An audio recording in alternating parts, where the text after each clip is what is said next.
ये दिल की बातें ना वो समझ पाएंगे, ना हम उन्हें शब्दों में बयां कर पाएंगे। ये दिल की बातें ना वो समझ पाएंगे और ना ही हम शब्दों में बयां कर पाएंगे। जो मन की बात है हमारी उसे मन में ही रहने दो। जो मन की बात है हमारी उसे मन में ही रहने दो। एक तरफा इश्क है जनाब, इसे एक तरफा ही रहने दो। एक तरफा इश्क है जनाब, इसे एक तरफा ही रहने दो। हेलो दोस्तों, स्वागत है आपका मेरे इस नए वीडियो में। दोस्तों, जैसा कि आपको पता होगा कि एम्प्लॉयबिलिटी स्किल के मोस्ट इम्पोर्टेंट क्वेश्चन की एक सीरीज यहाँ लेकर हम आपके लिए आए हैं, जिसमें हम अप्रॉक्स 500 जो नियमित के द्वारा जारी क्वेश्चन है उसको आपके सामने प्रस्तुत करेंगे।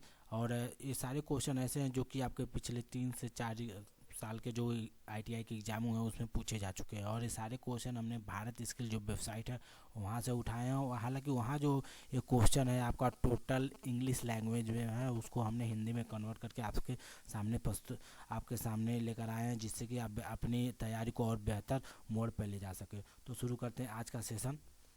दोस्तों, आज का पहला क्वेश्चन है कि ये इनमें से पेइंग गेस्ट फैसिलिटी या किराए पे फ्लैट देखने के लिए कौन सी वेबसाइट है। तो दोस्तों, अगर ध्यान से आप देखेंगे तो इसमें आपका जो ऑप्शन नंबर डी होगा राइट आंसर हो जाएगा, क्योंकि ओलेक्स जो है वो है आपके गेस्ट फैकल्टी जो होती है, गेस्ट फैसिलिटी और किराए के लिए फ्लैट आदि की सुविधा जो होती है उपलब्ध कराती है। ठीक है। अगला क्वेश्चन है कि ट्रेन में टिकट बुक करने के लिए कौन सी वेबसाइट सहायक होती है। तो इसका सही आंसर हो जाएगा आपका रेड बस। ओके। अगला क्वेश्चन है कि कौन सी वेबसाइट पासपोर्ट के लिए आवेदन करने में मदद करती है। तो इसका सही आंसर हो जाएगा ऑप्शन नंबर डी, पासपोर्ट सेवा। अगला क्वेश्चन है कि अंतर्राष्ट्रीय यात्रा के लिए इनमें से कौन से दस्तावेज अनिवार्य नहीं है। तो जाहिर सी बात है, यदि आप अंतर्राष्ट्रीय यात्रा करते हैं तो आपके पास पासपोर्ट होना चाहिए, और जहाँ पे जा रहे हैं सरकार द्वारा जारी वीज़ा भी आपके पास होना चाहिए, और आधार कार्ड जो कि आपके एक आइडेंटिटी कार्ड के तौर पर जाना जाता है वो होना चाहिए। लेकिन अगर यहाँ देखा जाए तो इलेक्ट्रिसिटी बिल का कोई रूल नहीं हुआ, इसलिए आपका option number D right answer हो जाएगा। अगला क्वेश्चन है कि नए शहर में शिफ्ट होने पर कौन से खर्चे होते हैं। नए कपड़े खरीदना, किताबें खरीदना, जूते खरीदना, या फिर पीजी। ठीक है, किराया। तो इसका सही आंसर होगा आपका पीजी। किराया जो होता है, पीजी का मतलब होता है पेइंग गेस्ट का जो किराया होता है वो आपके लिए एक नया खर्चा होता है। ठीक है। तो अगला क्वेश्चन होता है कि सही वाक्य कौन सा है कि सभी जॉब सारे शहरों में उपलब्ध होते हैं।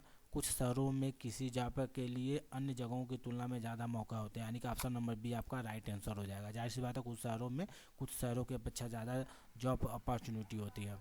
अगला क्वेश्चन है कि इनमें से कौन सा एक बजट का तरीका नहीं है। तो आप ध्यान से ऑप्शन को देखेंगे तो एफडी, आरडी, पीएफएफ ये सब आपके बजट बैंक के प्रकार हैं, लेकिन जेडी जो है यह कोई प्रकार नहीं होता है, यानी कि ऑप्शन नंबर एक आपका सही आंसर हो जाएगा। अगला क्वेश्चन है कि काम के लिए नए शहर जाते समय क्या ध्यान में रखना चाहिए। हमें अपने खाने की पसंद का ध्यान रखना चाहिए, हमें अपने वेतन और अनुमानित खर्चे में फ़र्क के बारे में सोचना चाहिए। तो बिल्कुल, यानी कि ऑप्शन नंबर 20 का राइट आंसर हो जाएगा।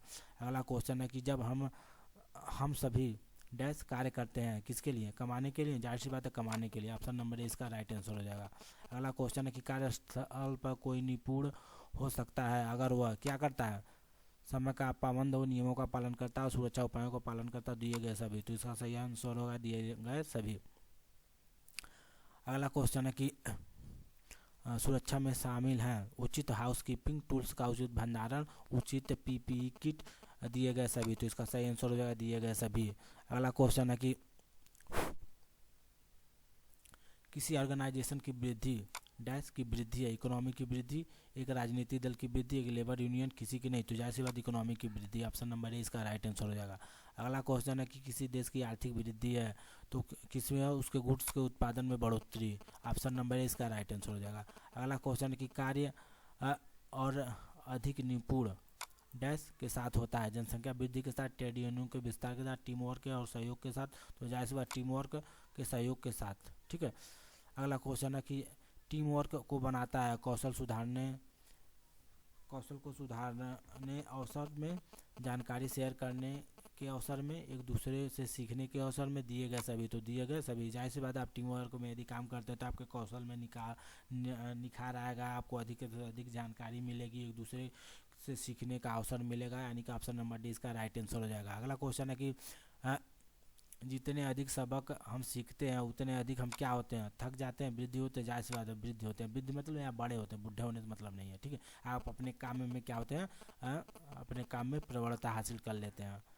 अगला क्वेश्चन है कि स्वयं को एक बेहतर भौतिक, सामाजिक, बौद्धिक स्थिति में परिवर्तन करने की प्रक्रिया कहलाती है, क्या कहलाती है? यूनियन मेंबर, अच्छा कार्य करना, व्यक्तिगत वृद्धि। तो आपका व्यक्तिगत वृद्धि कहलाता है, ठीक है।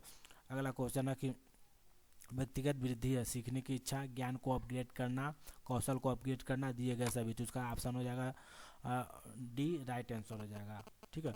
व्यक्तिगत वृद्धि का मतलब है कि आपके जो किसी काम को सीखने की इच्छा होती है वो मतलब बेहतर होनी चाहिए, ज्ञान को अपग्रेड करने की इच्छा होना चाहिए, आपके अंदर जो हुनर है उसे अपग्रेड करना चाहिए, ठीक है। सारी चीज़ें आपके व्यक्तिगत जो वृद्धि होती है, आपका जो व्यक्तिगत निखार होता है उसकी वृद्धि के संबंधित तत्व हैं।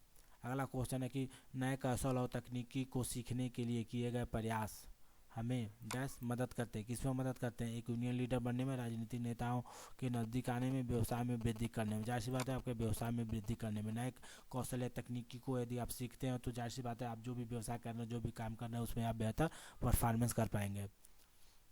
अगला क्वेश्चन है कि टीम वर्क से हमें डैश मदद मिलती है, किसमें मदद मिलती है? तो साथियों से सीखने में, अन्य कर्मचारियों से सहयोग में और काम में निपुण होने में, दिए गए सभी। तो इसका ऑप्शन नंबर डी सही आंसर होगा, दिए गए सभी। अगला क्वेश्चन है कि व्यक्तिगत वृद्धि हमें बनाती है डैश, किसमें बनाती है?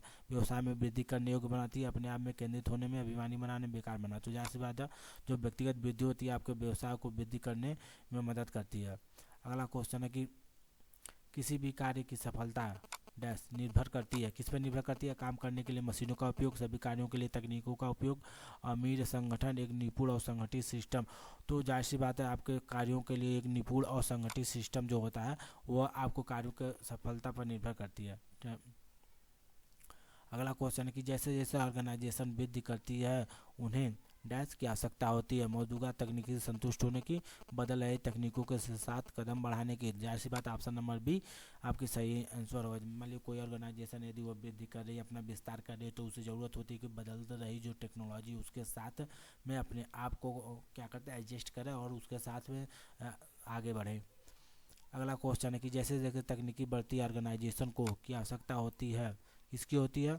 और ऊंचे किस्म की मशीनरी को, कर्मचारियों को समय समय पर प्रशिक्षित करने को, और क्या कि कर्मचारियों की सुरक्षा प्रशिक्षण के लिए, दिए गए सभी। तो दिए गए सभी। जाहिर सी बात है कोई भी अगर तकनीकी बदलती है तो वह ज़रूरी हो जाती है कि नए मशीनों को अडाप्ट किया जाए, कर्मचारियों को प्रशिक्षित किया जाए और उनके सुरक्षा से संबंधित जो नए मुद्दे जनरेट हुए उसके बारे में भी लोगों को जानकारी दी जाए। अगला क्वेश्चन है कि किसी इंडस्ट्री में उत्पादकता से संबंधित प्रभावी समाधान पता करने के लिए हमें हमें डैश को पता करना आवश्यक होता है। कंपनी के इन्वेस्टमेंट में उत्पादकता को प्रभावित करने वाले फैक्टर, उत्पादकता की प्रक्रिया या फिर श्रमिकों की संख्या। तो दोस्तों इसका सही आंसर हो जाएगा आपका ऑप्शन नंबर बी, उत्पादकता को प्रभावित करने वाले फैक्टर। अगला क्वेश्चन है कि वह मॉडल जिसे किसी सैंपल ऑर्गेनाइजेशन में अध्ययन करने को फोकस करके समझा जाता है कहलाता है, क्या कहलाता है? आपका केस स्टडी। जाहिर सी बात है कोई सैंपल या फिर कोई नया प्रोडक्ट यदि लॉन्च किया जाता है तो कंपनी उससे पहले क्या करती है, उससे रिलेटेड जो केस स्टडी है उस पर काम करती है। जैसे कि चीज़ों को कैसे बनाया जाएगा, कैसे मार्केट में उतारा जाएगा, क्या क्या प्रॉफिट हो सकती है, क्या लॉसेस हो सकती हैं, ये सारी चीज़ों को किस में कवर किया जाता है? केस स्टडी में। अगला क्वेश्चन है कि समाधान दिए जाने से पूर्व यह महत्वपूर्ण है कि उत्पादकता से संबंधित उन समस्याओं का जिन्हें एक कंपनी वर्तमान में सामना कर रही है उसकी किया जाए, क्या किया जाए? विश्लेषण किया जाए, जांच और पहचान किया जाए, आलोचना किया जाए, हटाया किया जाए। जाहिर सी बात है उसका विश्लेषण किया जाए, ठीक है। तो ऑप्शन नंबर ए इसका राइट आंसर हो जाएगा। अगला क्वेश्चन है कि कुछ प्रश्नों के उत्तर देने के लिए एक फॉर्म का भरा जाना एक अंग है, किसका है? पर्सनालिटी सर्वे। इसमें क्या हो जाता है, मान लीजिए कुछ बेसिक से प्रश्न होते हैं, जैसे कि मार्केट में अगर मान लीजिए एक साबुन वाली कंपनी है, ठीक है, और वो नया कोई साबुन लॉन्च करना चाहती है तो उससे पहले क्या करती है, वो लोगों में एक सर्वे कराती है, एक प्रश्न मतलब जानने की कोशिश करती है कि लोगों को किस टाइप का साबुन की आवश्यकता पड़ेगी। ऐसे ही अन्य प्रोडक्ट भी हो सकते हैं, ठीक है। तो ये अगर देखा जाए तो इसका सही आंसर हो जाएगा आपका ऑप्शन नंबर डी। अगला क्वेश्चन है कि किसी कंपनी के आंतरिक क्षेत्र में निम्न व्यक्तियों को शामिल किया जाता है सिवाय इसके, यानी कि चार ऑप्शन दिया है और पूछ रहा है कि इनमें से किस एक को किसी कंपनी के व्यक्तिगत जो मामले होते हैं उस पर हस्तक्षेप करने का अधिकार नहीं होता। जैसे वह मैनेजर है वो तो कंपनी के व्यक्तिगत या फिर अंदरूनी जो मामले होते हैं उस पर हस्तक्षेप करेगा ही करेगा। ग्राहक तो बिल्कुल ग्राहक कोई हस्तक्षेप नहीं कर सकता। इसके अलावा शेयर होल्डर और श्रमिक जो होते हैं ये किसी भी कंपनी के आंतरिक मामलों में हस्तक्षेप कर सकते हैं, उसमें अपनी राय रख सकते हैं, अपनी बातें रख सकते हैं, लेकिन ग्राहक को ऐसा कोई अथॉरिटी नहीं रहती है। अगला क्वेश्चन है कि तकनीकी को लागू करने में कंपनी को डैश करना चाहिए। क्या करना चाहिए? मशीनी और सॉफ्टवेयर को अपडेट करना चाहिए, और अधिक श्रमिकों को लेना चाहिए, अधिक इन्वेस्टमेंट लाना चाहिए, अधिक मीटिंग्स करना चाहिए। तो ऑप्शन नंबर ए इसका सही आंसर होगा। जाहिर सी बात तकनीकी को लागू करने के लिए किसी भी कंपनी को क्या करना चाहिए? मशीनों और सॉफ्टवेयर को हमेशा अपडेट रखना चाहिए। अगला क्वेश्चन की उत्पादकता को किसके द्वारा बढ़ाया जा सकता है? प्रशिक्षण से, कार्य अनुभव मात्र से, प्रशिक्षण और कार्य अनुभव दोनों से। तो जाहिर सी बात है प्रशिक्षण और कार्य अनुभव दोनों से किसी भी कंपनी की उत्पादकता को बढ़ाया जा सकता है। अगला क्वेश्चन है कि चूंकि उत्पादकता वाले स्थान औद्योगिक गतिविधियों से भरपूर हैं, दुर्घटनाएं और खतरे भी प्रचुर मात्रा में होते हैं। इन मामलों को हैंडल करने के लिए कंपनी को करना चाहिए, क्या करना चाहिए? प्लानिंग और डिजाइन को सुधारना चाहिए, सुरक्षा प्रशिक्षण को सुधारना चाहिए, काम के घंटों की संख्या बढ़ाना चाहिए, प्रॉफिट पर अधिक ध्यान देना। जाहिर सी बात है सुरक्षा प्रशिक्षण को क्या करना चाहिए? सुधारना चाहिए। ओके। अगला क्वेश्चन है कि यह स्पष्ट है कि उत्पादकता डैश की क्वालिटी निर्भर करती है, किस पे निर्भर करती है? मैनेजमेंट और इन्वेस्टमेंट पर, सप्लाई और डिमांड पर, श्रमिकों की टीम भावना पर, दिए गए सभी। तो इसका सही आंसर होगा दिए गए सभी। अगला क्वेश्चन है कि उत्पादकता को प्रभावित करने में कंपनी के अंदर संवाद की फैक्टर्स में से एक है, क्योंकि क्या? तो इसका सही आंसर होगा ऑप्शन नंबर ए। किसी भी प्रकार का गलत ढंग से हुआ संवाद अनपेक्षित नकारात्मक परिणाम दे सकता है। जैसे कि मान लीजिए कंपनी में कुछ प्रोडक्ट बन रहा है, कुछ खाने पीने की चीज़ें बोल रही है, उसमें आपका फोरमैन या फिर इंजीनियर कुछ और चीज़ें करता है और उसके कर्मचारियों में सही कम्युनिकेशन स्किल नहीं होती। मान लीजिए जो आपका इंजीनियर हो टोटल इंग्लिश में इंग्लिश छाटता है, और आपका जो लेबर है वो शुद्ध गाँव देहाती वाला है, आपका इंग्लिश उतना प्रॉपर नहीं समझ सकता है। तो मान लीजिए उसमें कम्युनिकेशन गैप होगा। यदि कम्युनिकेशन गैप होगा तो आपका इंजीनियर कुछ और करता है और लेबर कुछ और काम कर देता है। तो इससे नतीजा होता क्या कि आपका जो प्रोडक्ट होते हैं, जो उत्पादन होता है उसमें क्या करते हैं, वो उस पर नकारात्मक प्रभाव पड़ता है, वह तो अच्छी क्वालिटी के प्रोडक्ट नहीं निकल पाते हैं। ठीक है, तो ऑप्शन नंबर ए इसका राइट आंसर हो जाएगा। अगला क्वेश्चन है कि प्रवासी मजदूरों को सबसे अधिक प्रभावित करने वाले प्रमुख कारणों में से एक की पहचान की गई है। तो जाहिर सी बात है इसका सही आंसर हो जाएगा आपका साक्षरता का अभाव। जैसे मान लीजिए आपके यूपी बिहार से मैक्सिमम मजदूर जो जाते हैं मेट्रो सिटी में काम करने, जैसे दिल्ली, बम्बई, गाजियाबाद, गुड़गांव, इन सब, तो मैक्सिमम लोगों में ऐसा देखा गया कि लोग क्या होता है कम पढ़े लिखे होते हैं अपेक्षाकृत। तो ये चीज़ें सरों के द्वारा पता गई है, यानी कि ऑप्शन नंबर ए इसका राइट आंसर हो जाएगा।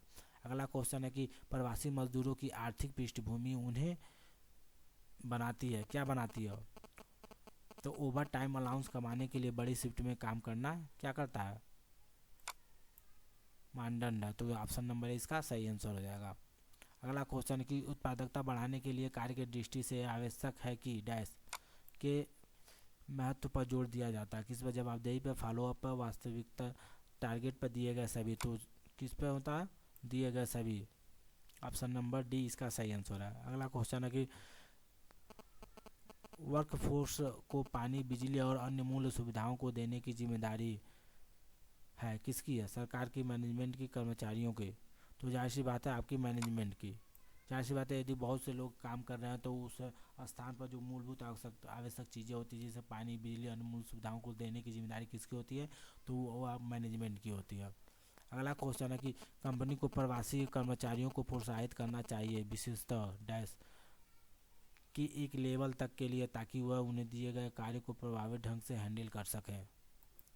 तो दोस्तों पिछले क्वेश्चन में हमने देखा कि जो प्रवासी मजदूर होते हैं उनमें सबसे बड़ी प्रॉब्लम आती है, क्या होती है? कम्युनिकेशन गैप, वो कम पढ़े लिखे रहते हैं। ठीक है, और मान लीजिए यूपी बिहार के लोग जाते हैं और फिर ऐसे जो ग्रामीण क्षेत्रों से लोग जाते हैं वो प्रॉपर तौर पर इंग्लिश या फिर अन्य जो प्रोफेशनल लैंग्वेज होते हैं अन्य शब्दों को नहीं समझ पाते हैं। तो उनमें सबसे बड़ी प्रॉब्लम आती है भाषा की। तो सबसे पहले उनमें क्या करना चाहिए, किस लेवल पर प्रशिक्षण देना चाहिए? तो भाषा का प्रशिक्षण होना चाहिए, यानी कि ऑप्शन नंबर ए इसका राइट आंसर हो जाएगा। अगला क्वेश्चन कि प्रवासी मजदूरों और नियोक्ताओं के बीच निम्न रोल, अध्यक्ष व्यक्ति का रोल है, किसका है? मैनेजर का, कॉन्ट्रैक्टर का, कंट्रोलर का या फिर ब्रोकर का? तो इसमें सबसे बड़ा रोल होता है आपको कॉन्ट्रैक्टर का, कि कॉन्ट्रैक्टर जो होता है वह क्या करता है? मैनेजमेंट को भी जानता है और मजदूर को वही लाने वाला है कॉन्ट्रैक्टर। तो अगला क्वेश्चन है कि कार्य प्रदर्शन और परिवेदनाओं का आकलन करने के लिए समय समय पर डैश किया जाता है। नियोक्ताओं के सर्वे, कर्मचारियों के सर्वे, प्रोडक्ट के सर्वे या फिर प्रोसेस के सर्वे। तो इसका सही आंसर हो जाएगा आपका ऑप्शन नंबर बी, कर्मचारियों के सर्वे। अगला क्वेश्चन है कि उत्पादकता की कमी किसी भी समाज के लिए एक गंभीर आशंका है, क्योंकि यह क्या है, आपराधिक दुरुपयोग है। तो यह किसका दुरुपयोग है, संसाधनों का। जाहिर सी बात है, यदि किसी मान लीजिए आप ही के यहाँ आलू प्याज ये सब चीज़ें यदि कमी हो जाती है, तो इसका सीधा सा मतलब है कि कुछ चीज़ें क्या कही हैं, अनावश्यक रूप से स्टोर करके रखी गई हैं।